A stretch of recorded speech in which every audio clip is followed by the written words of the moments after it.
Is there a more distinct flavor of disrespect than watching the team that just represented the American League in the World Series be treated like a mid-tier afterthought by the oddsmakers? Welcome back, everyone, to the channel where we don't just read the headlines, we dissect the soul of the franchise. It is Friday, January 30th, 2026, and the snow might be falling in Toronto, but the heat is rising in the betting markets. We need to have a serious conversation about perception versus reality. The Toronto Blue Jays are coming off a season where they were exactly one win away from immortality. The heartbreak of losing to the Los Angeles Dodgers in the Fall Classic is a wound that hasn't fully healed. Yet the narrative heading into spring training isn't about a revenge tour. Instead, it feels like the baseball world has collectively decided that 2025 was a fluke. According to the latest numbers from BetOnline, the Blue Jays have been slapped with plus 1,400 odds to win the 2026 World Series. Let that sink in for a moment. They are sitting in 6th place. They are looking up at the Dodgers, obviously, but also the Yankees, the Mets, the Mariners, and the Phillies. Even more insulting to the fan base is the divisional outlook. The New York Yankees, a team the Jays outlasted and outperformed when it mattered most last year, are favored to reclaim the AL East crown at plus 170, while Toronto sits back at plus 250. It begs the question, what exactly are these oddsmakers watching? Are they seeing the same aggressive offseason that we are?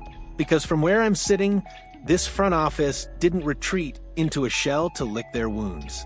They reloaded with intent. Let's look at the context of this disrespect. Usually, when a team loses a World Series, they are given the benefit of the doubt the following year. They earn a premium status. But the departure of key faces seems to have spooked the Vegas algorithms. Yes, the loss of Max Scherzer and Chris Bassett removes a significant amount of veteran savvy and innings from the rotation. Those are heavy losses, undeniably. But to suggest that the Jays have fallen this far in the pecking order ignores the massive counterpunches the front office has thrown. We aren't talking about minor tweaks here. We are talking about retaining Shane Bieber, a true ace when healthy, and the blockbuster addition of Dylan Cease. When you add a guy like Cease to a rotation that already battled its way to the final series of the year, you aren't rebuilding, you are fortifying. The disconnect between the insider praise, with experts lauding the offseason, and the betting skepticism is the defining conflict of this preseason. It creates us against the world mentality that might be exactly what this locker room needs. The narrative isn't just about winning anymore. It's about proving that 2025 wasn't a Cinderella story, but the new standard of excellence in Canada. To understand why the odds are so skewed, we have to address the elephant in the room, or rather, the vacancy at shortstop. The departure of Bo Bichette is not just a roster change, it is a seismic shift in the team's identity. For years, Bo was the heartbeat of this offense, the guy who could spray the ball to all fields and ignite a rally with his hair flowing in the wind. Losing a homegrown star of that magnitude creates a void that statistics alone cannot measure. It changes the chemistry. It changes the fear factor for opposing pitchers. However, MLB insider Mark Feinsand hit the nail on the head recently when he praised the Jays for their pivot. This wasn't a panic move, it was a calculated restructuring of the team's DNA. The acquisition of Dylan Cease on a 7-year, $210 million contract is the headline grabber, and rightfully so. In an era where pitching is fragile, locking down a frontline starter to pair with Bieber gives Toronto arguably the best 1-2 punch in the American League. But the real intrigue lies in the Moneyball moves that filled the cracks. Take Cody Ponce, for example. Signing a guy out of the KBO who went 17-1 with a 1.89 ERA is a gamble, but it's the kind of high-upside gamble that wins championships. If Ponce translates even 75% of that dominance to the MLB level, he isn't just a back-end starter, he's a revelation. He replaces the innings of a Bassett or a Scherzer at a fraction of the cost, allowing the team to spend elsewhere. And then there is the infield reshuffle. Missing out on Kyle Tucker was a blow, no doubt, but the arrival of Kazuma Okamoto, the 29-year-old Japanese power hitter, brings a different dimension to the lineup. We are trading Bichette's contact and flair for Okamoto's raw power at the hot corner. This forces a defensive realignment. Andres Jimenez sliding to shortstop and the combination of Ernie Clement and Davis Schneider locking down second base. Is it a downgrade in star power? Perhaps. But is it a downgrade in overall efficiency? That is debatable. Feinsand argues that the Jays are set up to handle life without Bichette, and analytically he might be right. The defense remains elite, and the power potential might actually increase. The skepticism from the oddsmakers likely stems from the uncertainty of these new pieces gelling together. They see KBO import and NPB import and see risk. We see potential. This block of the season is going to be defined by how quickly these new faces, Okamoto, Ponce, Cease, integrate into the culture that almost won it all last year. If they click early, those plus 1,400 odds are going to look like the steal of the century by May.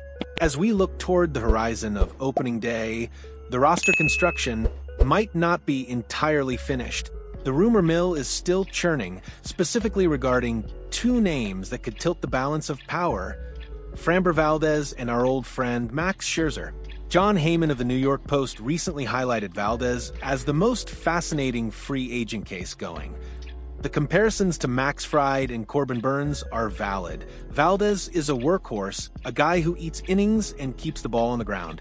While the Jays have spent heavily on Cease, the idea of adding Valdez to create a super rotation is the kind of dream scenario that keeps fans refreshing their feeds. However, Heyman notes that Valdez is being very patient, which usually translates to waiting for a desperate team to overpay. Do the Jays need to be desperate? Probably not. But are they bold enough to make one final splash? On the flip side, the Max Scherzer saga seems to be drifting toward a nostalgic conclusion. While he's open to a midseason return, the buzz about a reunion with the Detroit Tigers feels like the nice story baseball loves to write. For the Blue Jays, moving on from Scherzer was a necessity of age and finance, but watching him potentially pitch elsewhere will still sting if the rotation suffers injuries. This brings us back to the core reality of 2026. The Blue Jays are entering this season with a massive chip on their shoulder. The media praise for the offseason moves is nice, but the betting lines tell the real story. The world expects a regression. They expect the loss of Bichette to be fatal. They expect the new signings to struggle. This is where the magic of baseball lives. It's not played on spreadsheets or betting apps. It's played on the diamond. The 2026 season is shaping up to be a war of attrition in the AL East. If the Yankees are the favorites, fine. Let them carry the pressure. The Blue Jays thrive in the underdog role. We saw it last October.